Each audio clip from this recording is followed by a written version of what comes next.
place. Les 7 clés pour connaître votre interlocuteur réellement. Waouh!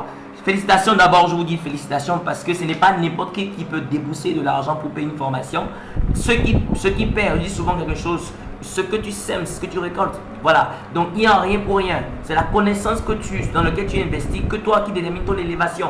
Voilà, donc aujourd'hui, nous allons parler des 7 clés pour connaître notre interlocuteur réellement. Moi, c'est Ulrich Mewele, vous me connaissez. Si vous ne me connaissez pas, j'aurai l'opportunité de me présenter encore à vous.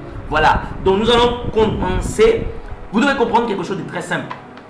Que la plupart des crises que la plupart de nous avons, ou les gens ont dans leurs relations amoureuses, ou dans les relations de partenariat, de business, avec leurs amis, vous vous rendez compte, vous êtes avec quelqu'un, mais vous vous rendez compte que la personne est une mauvaise personne. Il est de mauvaise foi. C'est un braqueur, c'est un escroqueur, c'est un voleur. Mais comment je n'ai pas su ça très tôt? Parce que tu n'as pas pris le temps d'observer. Tu n'as pas pris le temps d'analyser. Donc, cette clé va nous permettre de mieux connaître notre interlocuteur réellement. Là, quand vous suivez cette clé, toute personne que vous allez avoir dans votre relation, on vous a dragué, ou vous voulez draguer quelqu'un, vous pouvez analyser la fille.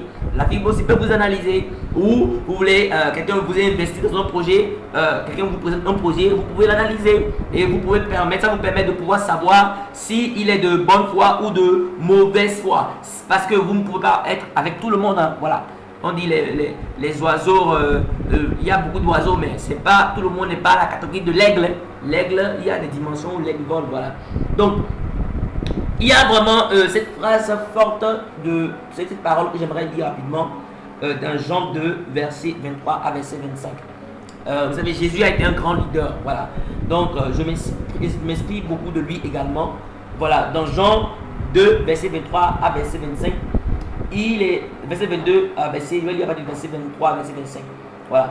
Pendant que Jésus était à Jérusalem à la fête de Pâques, plusieurs crurent en son nom, voyant les miracles qu'il faisait. Les gens croyaient en lui. Voilà. Mais verset 24 dit, mais Jésus ne se fiait pas à eux parce qu'il ne les connaissait pas. Jésus a dit, ouais, il croit en lui, mais ces gens, vous voyez, les gens qui croient en vous, je crois en toi, je veux travailler avec toi, parce que vous avez des compétences, des talents qu'ils aiment. Faites des choses, vous avez de l'argent, quelque chose ils aiment.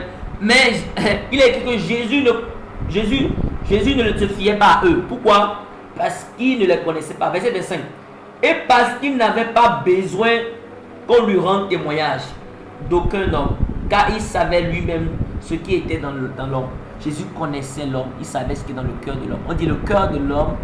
Le cœur de l'homme là, c'est un corps vraiment bizarre. Un homme peut être bien aujourd'hui, demain il change. Vous ne savez pas ce qui se passe. Donc, vous devez apprendre à vraiment analyser. Et Jésus, si Jésus dit que il parle de qu'il connaissait, il les connaissait, ça veut dire que Jésus sait comment les analyser. Donc, vous aussi, vous devez apprendre à connaître les gens. C'est très important d'apprendre à connaître.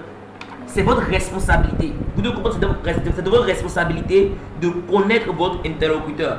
Votre futur marié, votre future femme, votre futur conjoint, votre futur partenaire d'affaires, votre futur collaborateur, vous avez besoin de les connaître. Donc ça veut dire que vous devez apprendre à les analyser. Vous devez apprendre à les observer. Voilà. Donc la première clé, voilà, pour vous permettre de mieux connaître réellement ce que vous avez devant vous, c'est analyser leur action.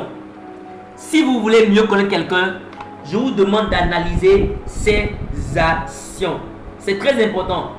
Mais la plupart du temps, l'erreur que nous faisons souvent, quand nous voulons travailler avec quelqu'un, nous voulons être entré en relation avec quelqu'un, nous voulons collaborer avec quelqu'un, quand nous venons maintenant, il fait ça, ah non, je n'aime pas ça, je n'aime pas ça. En même temps, la personne se range. Vous ne pourrez jamais, il va vous montrer ce que vous voulez voir. Vous ne saurez jamais qui il est. Donc, souvent, quand vous avez quelqu'un, quand il fait quelque chose, ne dites pas non, c'est pas bon, j'aime pas ça, non, non, non. Parce qu'il faut qu'il fasse des choses pour que vous puissiez observer ses actions. Mais si vous prenez des actions pour l'amener à se fermer, vous n'allez jamais savoir ce qu'il pense, ce qu'il est, voilà. Donc, c'est très important. Pourquoi il est important d'observer les actions? Parce que ça vous permet d'analyser la personne, de voir ce qui est réellement. Parce que, écoutez-moi, pourquoi je parle des actions? Parce qu'il y a ce qu'on appelle la motivation. Quand quelqu'un pose un acte, vous lui posez la question, pourquoi tu as fait ça? C'est pour connaître la motivation derrière l'action. Parce qu'en vérité, l'action c'est le fruit, mais la motivation c'est la racine. Donc, quand vous laissez la personne vous posez la question pour mieux comprendre, ça vous permet de comprendre la motivation. S'il a une bonne motivation, il y a une mauvaise motivation. Donc, à partir d'aujourd'hui, quelqu'un pose ne le jugez pas, non. Posez-lui la question pour comprendre pourquoi il agit de telle manière. Pour comprendre des motivations. Il y a des gens, ils agissent tout pour avoir l'argent. Je veux l'argent, je veux l'argent. Pourquoi tu as fait ça? Je veux savoir pourquoi tu as fait ça. Ah, je veux l'argent, moi je veux l'argent, je veux l'argent. Pour faire quoi? Ah, je veux m'enjailler, je veux... Vous pouvez savoir quel type de personne. Si vous lui donnez votre argent, il va détourner votre argent. Donc, quelle motivation est derrière l'action qu'il pose? Donc, vous devez poser des questions pour connaître les motivations derrière les actions. Parce que c'est ce qui les motive qui contrôle leur action. C'est leur motivation qui contrôle. Donc, si vous comprenez la motivation, vous pouvez savoir ce qui contrôle leur cœur. Donc, il est dit que c'est par le fruit. Nous les reconnaîtrons par le fruit. Quand tu vois un manguier, comment tu sais que c'est un manguier? Tu vois les mangues. Quand tu vois un oranger, comment tu sais que c'est un oranger? Tu vois les oranges. Quand tu vois un papayer, ainsi, c'est les fruits. C'est les fruits qui nous permettent de reconnaître la nature d'une personne. Ce n'est pas ce qu'il fait. Ce n'est pas ce qu'il fait. Ce qu'il fait, c'est juste des petits trucs. Mais c'est lorsque tu poses des questions pour comprendre la motivation, tu pourras savoir réellement de quel type de personne la personne est. Donc quand tu poses des questions, ça te permet d'observer son style de vie. Ça te permet de comprendre, de voir ses habitudes. Ah, tu as l'habitude, est-ce que tu lis la Bible? J'ai l'habitude, non, des fois en passant, tu vas voir un peu cette habitude.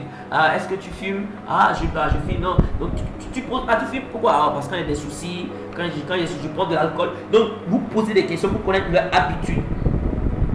Vous connaître leur habitude pour comprendre en fait la racine de ces personnes. C'est très important de poser des questions. Écoutez-moi, vous allez voir, même Jésus, il y a des gens qui nous disent ah, le roi, il est le roi. C'est les mêmes qui ont dit ah, tuez-le. C'est les mêmes qui vont dire ah, c'est notre boss. Après, ils vont dire ah, c'est un mauvais. L'homme, c'est bizarre. Donc, vous devez savoir analyser. Vous devez savoir observer. Sinon, les mêmes personnes qui vous ont élevé, ils vont vous lapider. Donc, la première des choses, vous devez analyser leurs actions. Et ça, vous allez amener à poser des questions pour connaître la motivation derrière l'action, pour connaître la racine de toute leur habitude, leur conviction et leur culture, leur réputation, s'ils sont fiables ou pas. On continue. Ah, je vous demanderai de vous abonner à mon compte YouTube Ulrich Mewele. J'attends, abonnez-vous maintenant, j'ai besoin. Parce que quand vous vous abonnez, quand vous likez aussi s'il vous plaît, likez. Quand vous likez, nous avons une visibilité. Voilà, c'est très important. C'est pour avoir une visibilité. Voilà, pour vous satisfaire toujours. Abonnez, likez. Et si vous avez liké et si vous avez abonné, alors activez maintenant la cloche de notification. Vous allez voir une cloche de notification.